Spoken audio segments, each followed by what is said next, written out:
এবং শিশু বাচ্চাদের ইসরায়েলি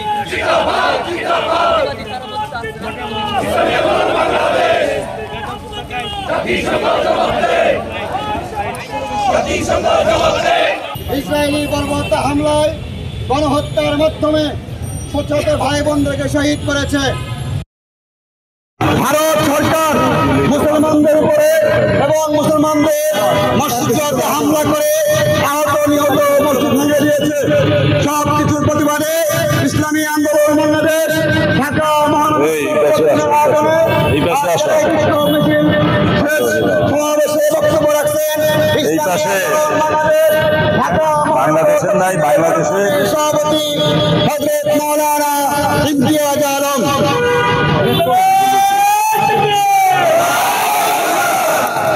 বিসমিল্লাহির রহমানির রহিম।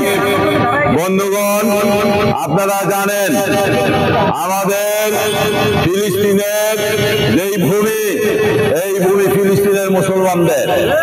ইসরায়েল একটি জারক রাষ্ট্র জবরদখল করে যুগের পর যুগ ফিলিস্তিনদেরকে উৎখাত করে যাচ্ছে।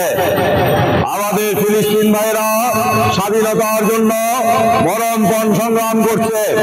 আমেরিকা এবং বিশ্বের অমুসলিম রাষ্ট্রগুলো যেমনি ফিলিস্তিনের এই ভূমি রক্ষার জন্য সমর্থন দিচ্ছে না। আসুন আমরা সাথে সাথে ফিলিস্তিনের যে অবস্থা আমরা জানি, ফিলিস্তিনে একচ্ছত্রভাবে যেভাবে অত্যাচার করে যাচ্ছেন আমরা জানি, ইসরায়েল তাদের এই অত্যাচার অনতিবিলম্বে বন্ধ করার জন্য জাতিসংঘের কাছে আমরা দাবি জানাচ্ছি। সাথে সাথে যে আমেরিকা তাদেরকে রসদ যোগাচ্ছে, আমরা বলতে চাই আমেরিকার মোড়লগিরি কিন্তু থাকবে না ইনশাআল্লাহ। বিশ্ববাসী আমেরিকার বিরুদ্ধে ফুসে উঠবে। আমেরিকান পণ্য আমাদেরকে বর্জন করতে হবে। কারা কারা আমরা ইহুদিদের পণ্য বর্জন করব, আমরা তাদের কোনো পণ্য আমরা সেগুলি গ্রহণ করব না। আসলে আমরা সকলেই ঐক্যবদ্ধ ভাবে বাটা সহ পেপসিকো কোলা সহ এগুলি আজকে মুসলমানদের ইফতারের টেবিলে কোনো জায়গায় দেখা যায়।